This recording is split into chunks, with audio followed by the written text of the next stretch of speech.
أعوذ بالله من الشيطان الرجيم بسم الله الرحمن الرحيم وما أرسلناك إلا رحمة للعالمين صدق الله العظيم. My respected teacher and honorable judges, today on this auspicious occasion, it's very pleasure to me that Allah has given us the honorable chance to speak some humble words about the life of the Prophet Muhammad sallallahu alaihi wasallam, about whom Allah Ta'ala says in Surah Al-Anbiya, وَمَا أَرْسَلْنَاكَ إِلَّا رَحْمَةً لِلْعَالَمِينَ. We didn't send you as a mercy of all the worlds. And Allah Ta'ala also says in Surah Al-Anbiya, وَمَا أَرْسَلْنَاكَ إِلَّا كَافَةً لِلنَّاسِ بَشِيرًا وَنَذِيرًا. We didn't send you but the entire mankind as a bearer of good news and as a warner. And another place Allah Ta'ala also says in Surah Al-Anbiya, Surah Al-Ahzab, مَا كَانَ مُحَمَّدٌ أَبَا أَحَدٍ مِّن رِجَالِكُمْ وَلَٰكِنَّ رَسُولَ اللَّهِ وَخَاتَمَ النَّبِيِّينَ. The Prophet Muhammad is not the father of anyone or a man, but he is a messenger of Allah and he is the prophet. My beloved friends, before coming Islam, firstly I would like to share light among all history and ignorance time, the arrival of Islam. My dear audience, before coming Islam, the whole Arab was in miserable condition. They had no literacy, no civilization and no perfect religion.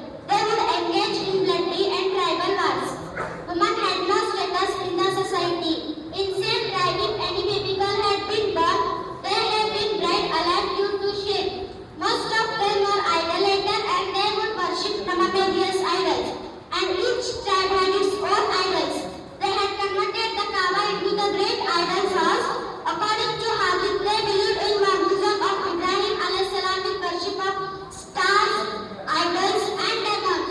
They had converted the Kaaba into the great idol's house, which was built for one and only for Creator. In addition to the people of Makkah used to practice with usually interest rate. The debtors were unable to repay. They were enslaved or obliged to post their wives and daughters. And this ignorance was not forbidden to the Arab, but it was out of Arab also. My dear dignitaries, in this dark condition and ignorance time, the son of Islam rose and the Prophet Muhammad sallallahu alaihi wasallam was born in a noble Hashmi family Quraysh tribe in Makkah. His father Abdullah was died before the several weeks of his son's birth. His mother's name was Amina and his grandfather's name was Abdul Muttalib. He was named Muhammad sallallahu alaihi wasallam by his grandfather Abdul Muttalib. He stayed with his mother for few days after his birth. Then, as was Arab custom, Halima Sa'diya took him to nurse him for 4 years. On the journey back to Makkah, his mother died at a place called